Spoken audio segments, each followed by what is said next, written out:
Horton Hears a Who by Dr. Seuss.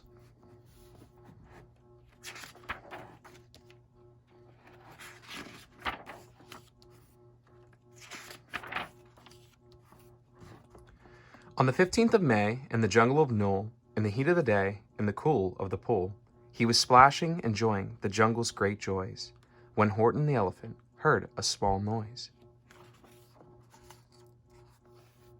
So Horton stopped splashing. He looked toward the sound. That's funny, thought Horton. There's no one around. Then he heard it again, just a very faint yelp, as if some tiny person were calling for help. I'll help you, said Horton. But who are you? Where? He looked and he looked. He could see nothing there, but a small speck of dust blowing past through the air. I say, murmured Horton, I've never heard tell of a small speck of dust that is able to yell. So you know what I think? Why I think that there must be someone on top of that small speck of dust, some sort of creature of very small size, too small to be seen by an elephant's eyes. Some poor little person who's shaking with fear that he'll blow in the pool. He has no way to steer. I'll just have to save him, because after all, a person's a person, no matter how small. So gently and using the greatest of care, the elephant stretched his great trunk through the air. And he lifted the dust speck and carried it over, and placed it down safe on a very soft clover. Humph, humphed a voice. 'Twas Sour Kangaroo, and the young kangaroo in her pouch said, humph, too. Why, that speck is as small as a head of a pin. A person on that? Why, there's never been. Believe me, said Horton, I'll tell you sincerely, my ears are quite keen, and I heard him quite clearly. I know there's a person down there, and what's more, quite likely there's 2, even 3, even 4. Quite likely a whole family, for all that we know. A family with children just starting to grow. So please, Horton said, as a favor to me, try not to disturb them. Just please let them be. I think you're a fool, laughed the sour kangaroo. And the young kangaroo in her pouch said, me too. You're the biggest blame fool in the jungle of Knoll. And the kangaroos plunged in the cool of the pool. What terrible splashing, the elephant frowned. I can't let my very small persons get drowned. I've got to protect them. I'm bigger than they. So he plucked up the clover and hustled away. Through the high jungle treetops, the news quickly spread. He talks to a dust speck? He's out of his head. Just look at him walk with the speck on that flower. And Horton walked worrying, almost an hour. Should I put this speck down? Horton thought with alarm. If I do, these small persons may come to great harm. I can't put it down, and I won't. After all, a person's a person, no matter how small. Then Horton stopped walking. The voice was talking. The voice was so faint he could just barely hear it. Speak up, please, said Horton. He put his ear near it. My friend, came the voice, you're a very fine friend. You've helped all of us folks on this dust speck no end. You've saved all of our homes, our ceilings and floors. You've saved all our churches and grocery stores. You mean, Horton gasped, you have buildings there too? Oh yes, piped the voice. We most certainly do. I know, called the voice. I'm too small to be seen, but I'm mayor of a town that is friendly and clean. Our buildings to you would seem terribly small, but to us who aren't big, they're wonderfully tall. My town is called Whoville, for I'm a Who, and we Whos are all thankful and grateful to you. And Horton called back to the mayor of the town, you're safe now, don't worry. I won't let you down. But just as he spoke of the mayor of the speck, 3 big jungle monkeys climbed up Horton's neck. The Wickersham brothers came shouting, what rot! This elephant's talking to who are not. There aren't any who's, and they don't have a mayor. And we're going to stop all this nonsense. So there.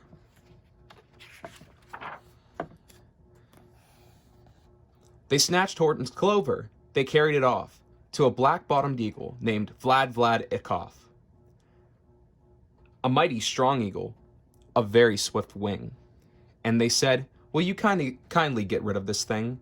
And before the poor elephant even could speak, that eagle flew off with the flower in his beak. All that late afternoon and far into the night, the black-bottomed bird flapped his wings in fast flight, while Horton chased after with groans over stones that tattered his toenails and battered his bones, and begged, please don't harm all my little folks, who have as much a right to live as bigger folks do. But far, far beyond him, that eagle kept flapping, and over his shoulder called back, quit your yapping. I'll fly the night through. I'm a bird, I don't mind it. And I'll hide this tomorrow, where you'll never find it. And at 6:56 the next morning, he did it. It sure was a terrible place that he hid it. He let that small clover drop somewhere inside of a great patch of flowers 100 miles wide. Fine that, sneered the bird, but I think you'll fail. And he left with a flip of his black-bottomed tail. I'll find it, cried Horton. I'll find it or bust. I shall find my friends on that small speck of dust. And clover by clover with care, he picked up and searched them and called, are you there? But clover by clover he found that one that he sought for was just not around. By noon, poor old Horton was more dead than alive. Had picked, searched, and piled 9,005.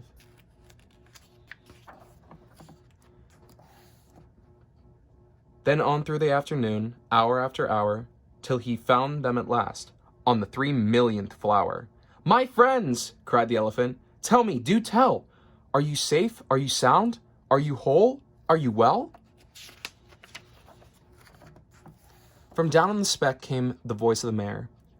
We've really had trouble, much more than our share. When that black-bottomed birdie let go and we dropped, we landed so hard that our clocks have all stopped. Our teapots are broken, our rocking chairs smashed, and our bicycle tires all blew up when we crashed. So Horton, please, pleaded the voice of the mayor's, will you stick by us who's while we are making our repairs? Of course, Horton answered. Of course I will stick. I'll stick by you small folks through thin and through thick. Humphed, a voice. For almost 2 days, you've run wild and insisted on chatting with persons who's never existed. Such carryings on in our peaceable jungle, we've had quite enough of your bellowing bungle. And I'm here to state, snapped the big kangaroo, that your silly nonsensical game is all through. And the young kangaroo in her pouch said, me too. With help of the Wickersham brothers and dozens of Wickersham uncles and Wickersham cousins and Wickersham in-laws who help I've engaged, you're going to be roped and you're going to be caged.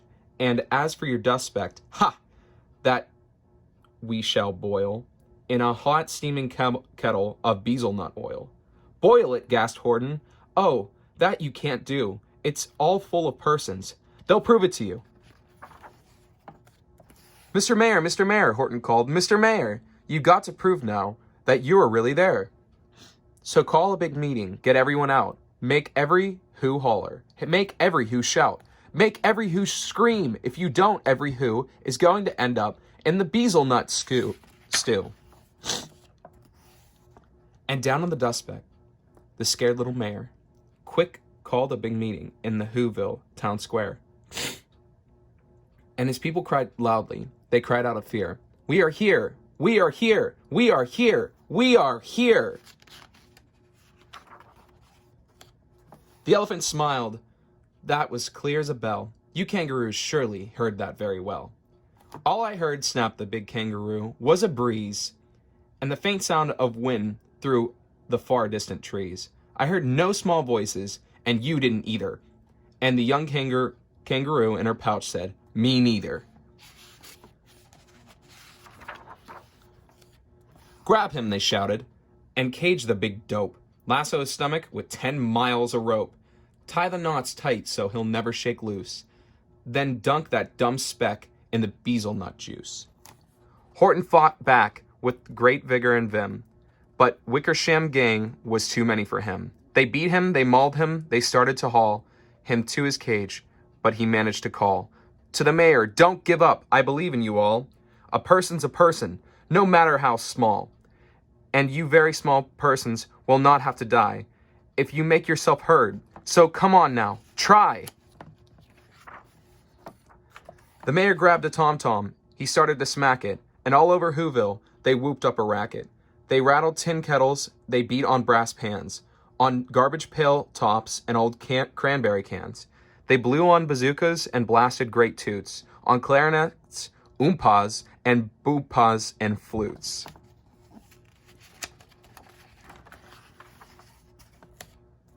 Great gusts of loud racket rang high through the air. They rattled and shook the whole sky. And the mayor called up through the howling mad hullabaloo, hey Horton, how's this? Is our sound coming through? And Horton called back, I can hear you just fine. But the kangaroo's ears aren't as strong quite as mine. They don't hear a thing. Are you sure all your boys are doing their best? Are they all making noise? Are you sure every who down in Whoville is working? Quick, look through your town. Is everyone shrieking?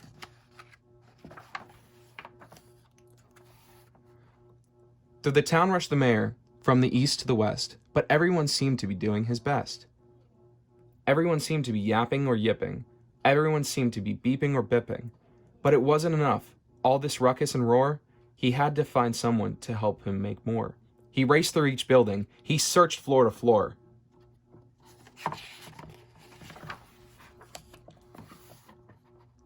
And just as he felt he was getting nowhere, and almost about to give up in despair, he suddenly burst through a door, and that mayor discovered one shrieker who'd hidden away in the Fairfax apartments, apartment 12J. A very small shrieker named Jojo was just standing and bouncing a yo-yo, not making a sound, not a yip, not a chirp. And the mayor rushed inside, and he grabbed the young twerp. And he climbed with the lad up the Eiffelberg Tower. This, cried the mayor, is your town's darkest hour. The time for all who have blood that is red to come to the aid of their country, he said. We've got to make noises in greater amounts. So open your mouth, lad, for every voice counts. Thus he spoke as he climbed. When they got to the top, the lad cleared his throat and he shouted, yup! And that yup, that one small extra yup put it over. Finally, at last, from the speck on that clover, their voices were heard. They rang out and clear and clean. And the elephant smiled. Do you see what I mean? They've proved they are persons, no matter how small. And their whole world was saved by the smallest of all. How true, yes, how true, said the big kangaroo.